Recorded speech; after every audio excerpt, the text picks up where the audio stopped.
कार्तिक मास माहात्म्य कथा अध्याय 3। सत्यभामा ने कहा, हे प्रभु, आप तो सभी काल में व्यापक हैं और सभी काल आपके आगे एक समान है, फिर यह कार्तिक मास ही सभी मासों में श्रेष्ठ क्यों है? आप सब तिथियों में एकादशी और सभी मासों में कार्तिक मास को ही अपना प्रिय क्यों कहते हैं? इसका कारण बताइए। भगवान श्री कृष्ण ने कहा, हे भामिनी, तुमने बहुत अच्छा प्रश्न किया है, मैं तुम्हें इसका उत्तर देता हूँ, ध्यानपूर्वक सुनो। इसी प्रकार एक बार महाराज बेन के पुत्र राजा पृथु ने प्रश्न के उत्तर में देवर्षि नारद से प्रश्न किया था और जिसका उत्तर देते हुए नारद जी ने उसे कार्तिक मास की महिमा बताते हुए कहा, हे राजन, एक समय शंख नाम का एक राक्षस बहुत बलवान एवं अत्याचारी हो गया था। उसके अत्याचारों से तीनों लोकों में त्राही त्राही मच गई। उस शंखासुर ने स्वर्ग में निवास करने वाले देवताओं पर विजय प्राप्त कर इंद्रादि देवताओं एवं लोकपालों के अधिकारों को छीन लिया। उससे भयभीत होकर समस्त देवता अपने परिवार के सदस्यों के साथ सुमेरु पर्वत की गुफाओं में बहुत दिनों तक छिपे रहे। तत्पश्चात वे निश्चिंत होकर सुमेरु पर्वत की गुफाओं में ही रहने लगे। उधर जब शंखासुर को इस बात का पता चला कि देवता आनंद पूर्वक सुमेरु पर्वत की गुफाओं में निवास कर रहे हैं, तो उसने सोचा कि कोई दिव्य शक्ति अवश्य है जिसके प्रभाव से अधिकारहीन ये देवता अभी भी बलवान हैं। सोचते सोचते वह इस निर्णय पर पहुंचा कि वेद मंत्रों के बल के कारण ही देवता बलवान हो रहे हैं। यदि इनसे वेद छीन लिए जाएं तो वे बलहीन हो जाएंगे। विचार कर शंखासुर ब्रह्मा जी के सत्यलोक से शीघ्र ही वेदों को हर लाया। उसके द्वारा ले जाए जाते हुए भय से उसके चंगुल से निकल भागे और जल में समा गए। शंखासुर ने वेद मंत्रों तथा बीज मंत्रों को ढूंढते हुए सागर में प्रवेश किया, परंतु न तो उसको वेद मंत्र मिले और न ही बीज मंत्र। जब शंखासुर सागर से निराश होकर वापस लौटा तो उस समय ब्रह्मा जी पूजा की सामग्री लेकर सभी देवताओं के साथ भगवान विष्णु की शरण में पहुँचे और भगवान को गहरी निद्रा से जगाने के लिए गाने बजाने लगे और धूप गंध आदि से बारंबार उनका पूजन करने लगे। धूप, दीप, नैवेद्य आदि अर्पित किए जाने पर भगवान की निद्रा टूटी और वह देवताओं सहित ब्रह्मा जी को अपना पूजन करते हुए देखकर बहुत प्रसन्न हुए तथा कहने लगे,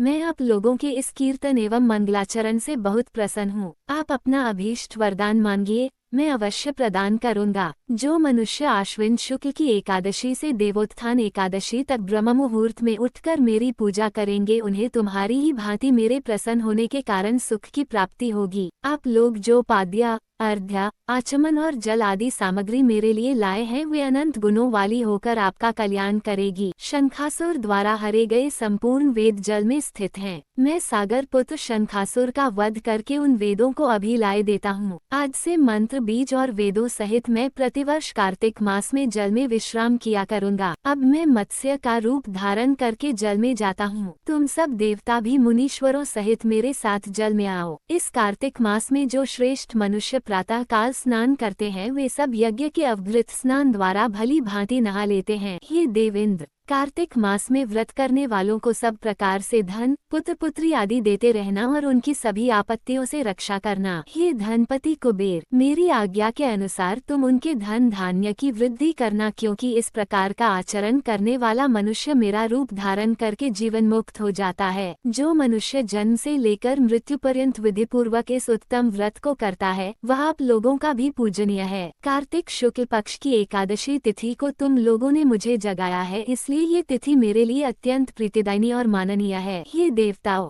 ये दोनों व्रत नियम पूर्वक करने से मनुष्य मेरा सानिध्य प्राप्त कर लेते हैं। इन व्रतों को करने से जो फल मिलता है वो अन्य किसी व्रत से नहीं मिलता। अतः प्रत्येक मनुष्य को सुखी और निरोग रहने के लिए कार्तिक महात्म्य और एकादशी की कथा सुनते हुए उपर्युक्त नियमों का पालन करना चाहिए।